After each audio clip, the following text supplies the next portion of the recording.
Is there anyone here? There is, right here. And here I come. Thank you. Hi, I'm Bob Harris, and I am visiting Worcester, as I do every year, for the Ohio Light Opera. And I'm a member of the UU Church in Naperville, Illinois, which is near Chicago. And last year I came here on my way home. Today I'm driving home, but I just love the beauty of your sanctuary. And just, this is Sunday, so I go to church on Sunday, so that's why I'm here. It's a pleasure to be here. Thank you, Bob, and it's a pleasure to have you here.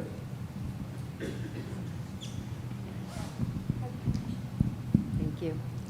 I'm Dawn Thomas. I've been here, no, this is my third time. I came on 4th of July and 2 other services, but I've been really enjoying it here, meeting everybody, and it's just the type of place I want to be. So, thank you. Welcome, Dawn. It's good to see you. Did you have a good time on the 4th? Okay, we all did. Anyone else like to introduce themselves? Oh my goodness, we have bunches of people today.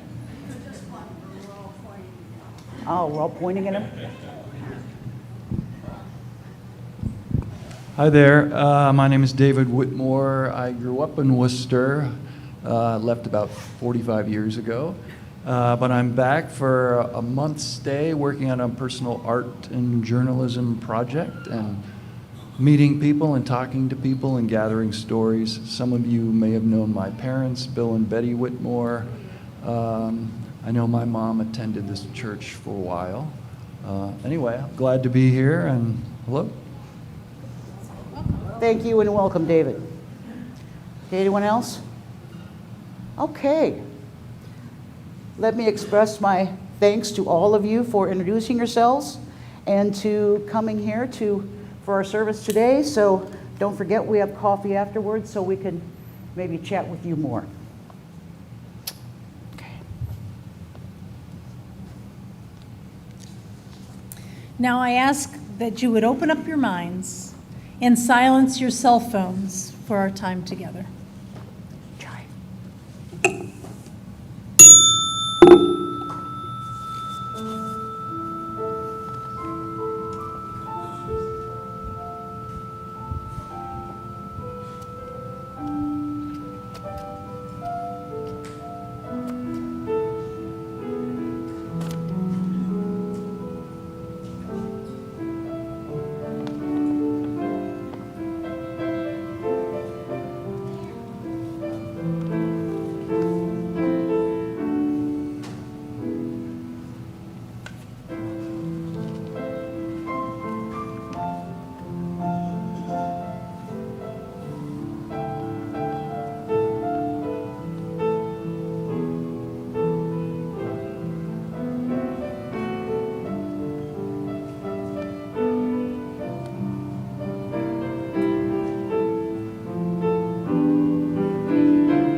Our chalice lighting this morning is by Evelyn Bielenson and Ann Tannenbaum.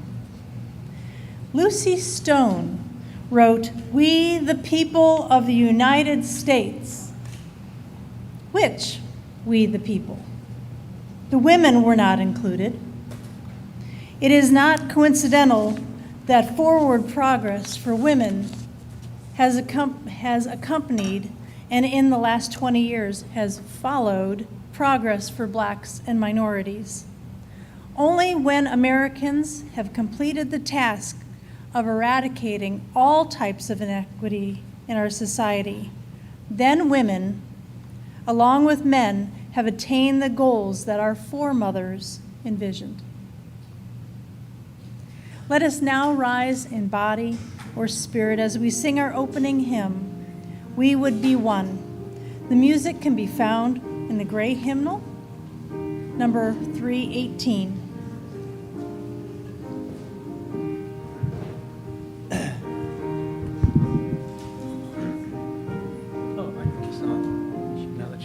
Now that she's singing.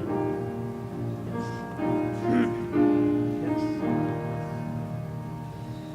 We would be one as now we join in singing our hymn of love to pledge ourselves anew to that high cause of greater understanding, which point we are and what in us is true.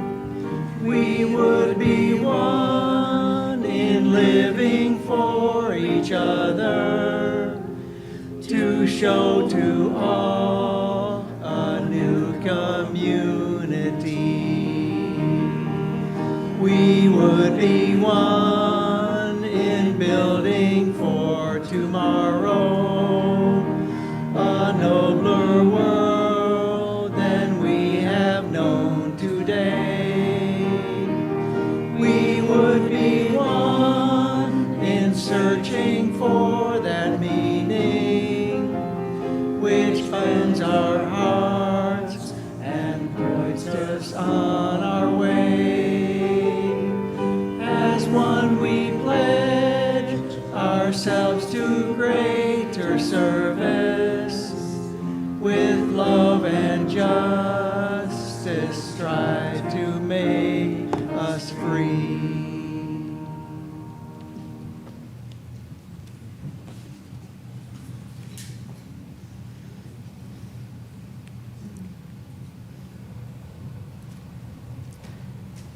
We now take this time, as we do with every service, to talk about those things that may be weighing heavy on our hearts, or those things that bring joy to you. First, I would like you to put your feet flat on the floor, put your hands in your laps, and take a great, big, deep cleansing breath. And exhale.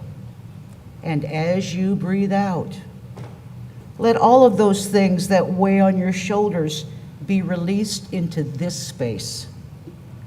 Close your eyes and let your mind take you to your favorite place. Let the sun shine on your warm face as your worries of the day just melt away. Let a cool, fresh breeze cool your brow, and then breathe in its sweetness. We have one sorrow for today, which affects me. So if you will keep myself and Leslie Mayfield in your thoughts. My niece and her cousin died in a car accident last week. Her children and husband were unhurt. So it's been a shock to the entire family. So please keep us in your thoughts for a bit. I do have a joy, and actually two. One, it's great to see so many new faces here. During the summer, people tend to just stay home, and that's okay. but it's nice to see new faces.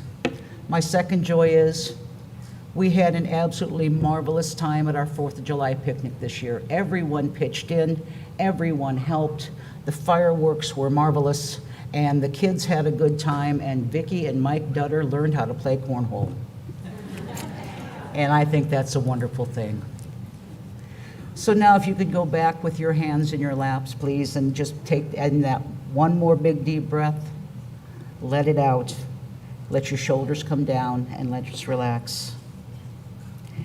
And as we sing a meditative hymn, Spirit of Life, if you feel as though you would like to go and put a stone in the water for something that you have not shared with us, please feel free to do that now.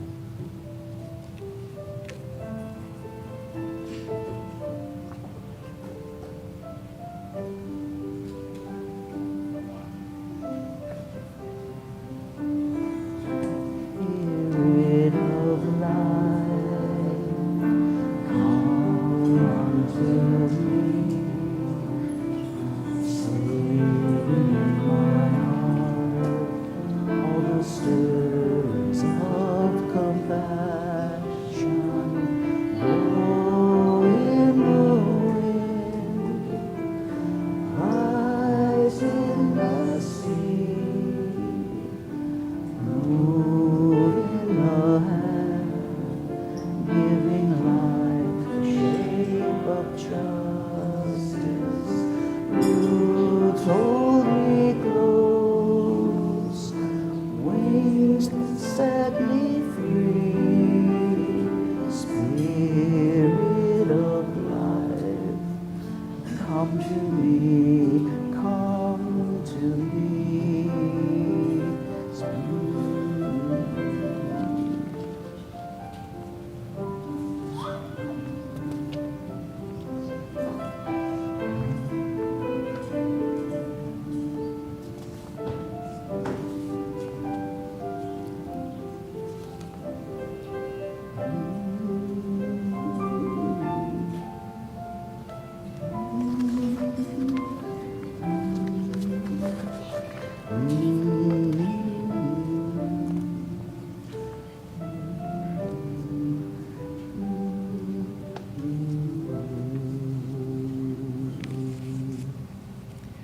Our faith is centered on the belief that we can make this world a better place for all who dwell in it. In order to realize that vision, we need both the motivation and the means. Your donation helps the community put its faith into action by supporting our programming and our facilities. This morning and throughout the month of July, donations that are not designated for another purpose will be split with the Worcester Hope Center. The Worcester Hope Center provides either food, clothing, haircuts, and/or hygiene supplies to over 3,500 different families in Wayne County annually. The offering will now be collected and gratefully received.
Please join me in this unison reading. The words are on the screen. Let us be grateful when we are able to give, for many do not have that privilege. Let us be grateful for those who share our gifts with us, for we are enriched by their giving. Let us be grateful even for our needs, so that many from the generosity of others. Our reading today is To Live Deliberately by Henry David Thoreau. Why should we live in such a hurry and waste of life? We are determined to be starved before we are hungry. I wish to live deliberately, to front only the essential facts of life. I wish to learn what life has to teach, and not, when I come to die, discover that I have not lived. I do not wish to live what is not life. Living is so dear. Nor do I wish to practice resignation unless it is necessary. I wish to live deep and suck out all the marrow of life. I want to cut a wide swath, to drive life into a corner and reduce it to its lowest terms.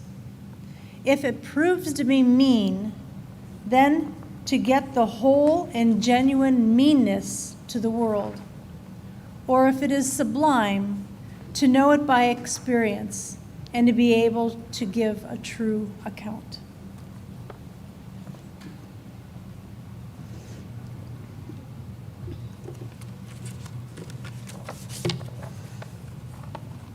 Just about a month ago, I went back to the small town in Iowa where I grew up for my 50th high school reunion. I graduated when I was 5, just saying. But you know, as I was driving back, I thought to myself, some of these people I've not seen in 50 years. We were usually a pretty tight class, and I found out that the 22 of us that graduated, 3 had passed away, and there were 19 of us left. And so I got there early, as I always do, and had a nice stiff drink just to prepare for the evening. So the first person I ran into was a gentleman that went stag to our senior prom, and so did I, and we had a ball. He didn't recognize me, and I didn't recognize him, and that was okay. But then as more folks came in with their spouses and significant others and boyfriends, it was like we had never left one another. We picked right up where we left off as seniors in high school. And it was actually kind of amazing, because I thought, I don't have anything in common with these people, because I left right after graduation. I took off and did things and left the state and the whole 9 yards. But we had a great time. And so as I was driving home from Iowa back here, I got to thinking about all of those folks. Some of them have never left the area. They have lived their life all in about a 3-mile area because they ran the family farms, or they went to college and then came back and ran the family farms. And farming's not easy. For any of you who have a garden and you don't water it, you are so dependent on the weather. Well, not only are the farmers dependent on the weather, but they're dependent on fuel prices, which of course go up and down daily. They're dependent on the price that they're going to get for their crops. And if you've seen some of these seismal machines that they're using nowadays that run into the 6 figures to buy, you wonder how they can afford it. But it's not an easy life. And as I sat in that room, and of course, our alumni banquet that we have at our school, everybody who has ever graduated shows up. So we had people there who graduated in 1948. There was one gentleman there who used to date my mother. And he asked about her, which was nice. But they were in the same class in high school, and before my mother and father met, they dated. But you could tell the farmers, they're bent, they're crooked, they've had their knees replaced, and they've got back problems. And you know, I applaud those people who stayed back there and worked those family farms, because they're becoming a dying breed, almost literally. You know, there's an old joke $5 million was given to 2 different men. And the first man said, businessman, he said, I'm going to retire, I'm going to buy a house on a golf course, I'm going to golf, I'm going to live a life of ease. And the second man that was given $5 million was a farmer. And he said, you know, I'm just going to keep doing what I'm doing till it's all gone. And that's not that unusual when you think about it.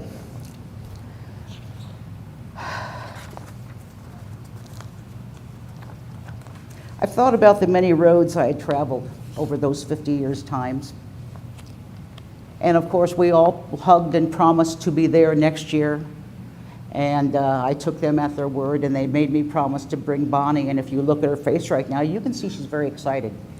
But I've thought the many roads I've traveled since that time in high school. And it's been quite a metamorphosis. I was actually voted most changed alumni. I don't know if that's good or not, but you know, I left a cultish religion and parents who were trying to make a God-fearing woman out of me, which didn't work. And I traveled different roads, met new people, met the love of my life in Seattle.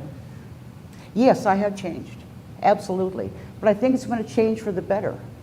But when looking back, I needed to go through those things personally and travel all those different roads to get to where I am today.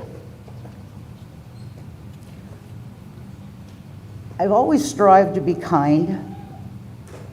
I've always strived to be compassionate, to be helpful, and to show these things to other people. But first, I had to be kind and compassionate with myself, because I didn't like myself back in high school. I had this shell built around me, which I needed to have for protection. Because of how I grew up, we were singled out as really a family because we wouldn't stand to salute the flag, Wouldn't stand to salute the flag. I grew up Jehovah's Witness, so we didn't partake in anything. And so that was difficult. But I built this shell around me as a protection. And I met people, but they never really knew who I was or what I was thinking. And occasionally I'd stick my head out and I'd look around and, yeah, not yet, go back in. And that's because I didn't like myself. I didn't like who I was. I didn't like hiding. And it took me a long time to be kind and compassionate with myself. And Bonnie drug me into this place. I was kicking and screaming and didn't want to go because I didn't want to start in another religion that was going to be just as meaningless to me as the one I got out of years ago. But meeting you all have helped me on my journey to become who I want to be. I like who I am now. I like what I put out there. I'd like to think that I'm kind and compassionate and helpful. But before, when I was choosing friends, they didn't know me. And I was very careful about choosing friends and choosing those people that I would associate with. I met a woman one time. I was living in Seattle. I actually worked with this woman's sister-in-law at the Boeing company. But her sister-in-law and I worked together at the hospital in Clinton, Iowa, where I worked right after I got out of my rotation and passed my boards. Anyway, Nancy had come out to see her, and I saw Nancy, and she said, "My God, have you changed?" And I said, "Really?" She says, "Yeah, you're actually relaxed for the first time I've ever seen you relaxed." She said, "Before, you were always wound real tight, you got things done, and, you know," she said, you scared me, which I didn't mean to do. I was just kind of focused on my job. Not that we didn't have fun, we did, but Nancy was one of those people, some nights you had to set up stakes to see if she was moving. She just wasn't fast about things. But So that hard shell I tucked myself into, I felt safe, and as soon as I met Bonnie, Bonnie was the first person I felt I could actually trust.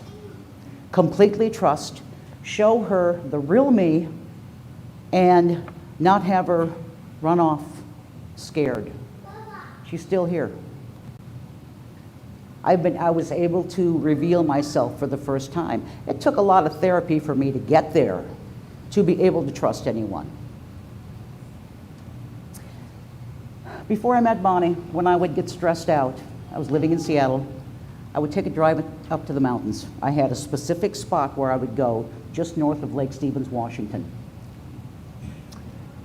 And I would go there and I'd take a blanket. I would sit in the park amongst the trees. Those tall, tall fir trees were my cathedral. I had the blue sky above me, a choir of songbirds to serenade me, and the blooms from the flowers would fill my nose with the sweetness of their blossoms, carried on a quiet breeze. That was my church. I had no need for the ones made by man. Thoreau wrote this about his life on Golden Pond. No. Walden Pond. Boy, he could have met Henry Fonda and Katharine Hepburn, couldn't he? Walden Pond, excuse me. That slipped right out. We might try our lives by 1,000 simple tests. For instance, that the same sun which ripens my beans illuminates at one a system of earths like ours. If I had remembered this, it would have prevented some mistakes. This was not the light in which I hoed them. The stars are apexes of wonderful triangles. What distance and different beings in various mansions of the universe are contemplated at this very moment. Nature and human life are as various as our several constitutions. Who shall say what prospect life offers to another? Could a greater miracle take place than for us to look through each other's eyes just for one instance? So back to Bonnie kicking and screaming and dragging me in here the first time. When I came here the first time, it was on a humor Sunday. And I must say, as we sat there about halfway through Jenny Grimsley's caricature of a British woman talking about the ecosystem and how to save money and the whole 9 yards, something stirred in me. I turned to Bonnie and I said, "These people are nuts." And she said, "I know." And I said, "I like it." But something stirred in me that I didn't think I needed. It prompted me to take a good long look at myself and who I wanted to be and of what I wanted to be a part. And become a part of things we did. We volunteered for committees. Bonnie joined with the choir and stewardship, and we helped with outside landscaping work. We met a lot of new friends, and I listened to sermons and gained a knowledge I didn't think I needed.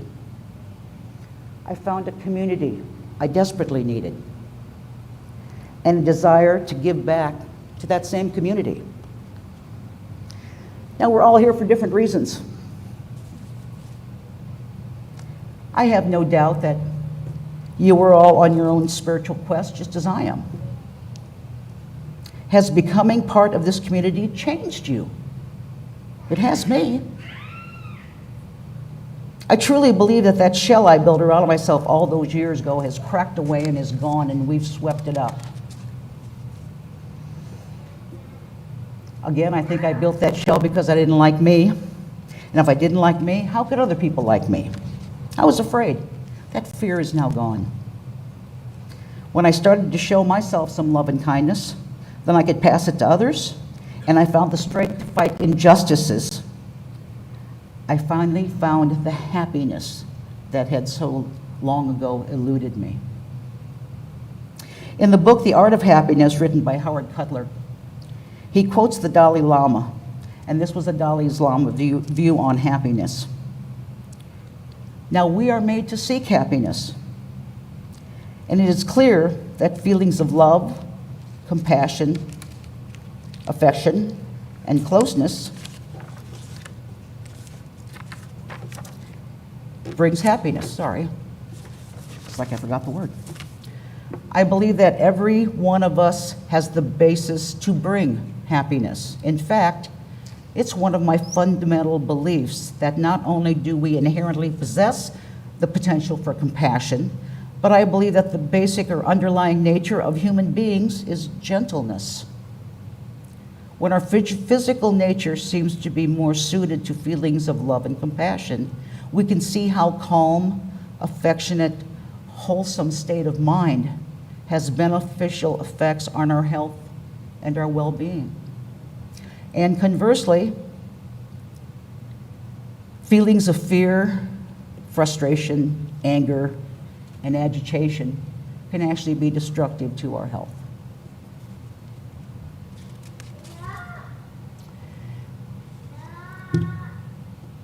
Back to my reunion. I was voted most changed by my classmates. Yeah, I've changed, by all means. I'm not afraid anymore. I'm willing to be my true and honest self. I have the strength to do that, and I think we all have the strength to do that.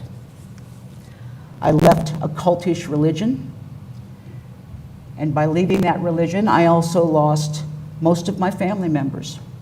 I lost cousins that I grew up with. I lost a lot of things. But to me, I had to be out of that religion. It was not healthy. I had a career that I truly did enjoy.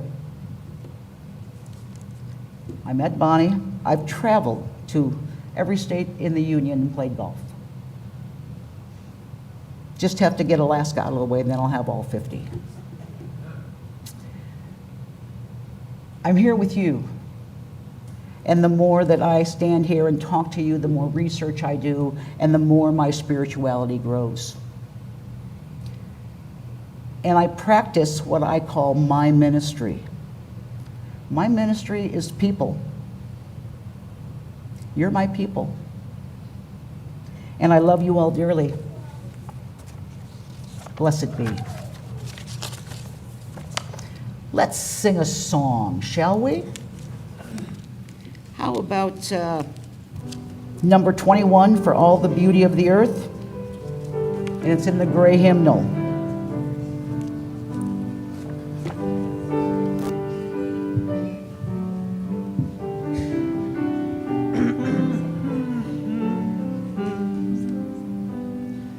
For the beauty of the earth, for the splendor of the skies, for the love which filled the earth, all and around us lies. Source of all, to thee we raise this our hymn of grateful praise. For the joy of ear and eye, for the heart and mind's delight, for the mystic harmony, linking sense to sound and sight. Source of all, to thee we raise this our hymn of grateful praise. For the wonder of each hour, of the day and of the night, hill and vale and tree and flower, sun and moon and stars of light. Source of all, to thee we raise this our hymn of grateful praise.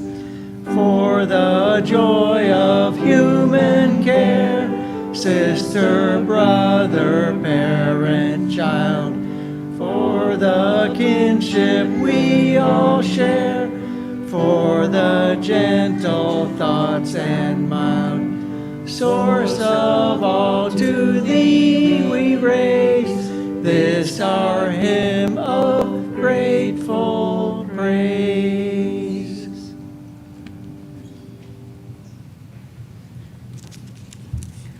Our benediction today comes from Mark Bellatini, and it's called Blessings. Blessed is every breath I take. Blessed is every fear I face.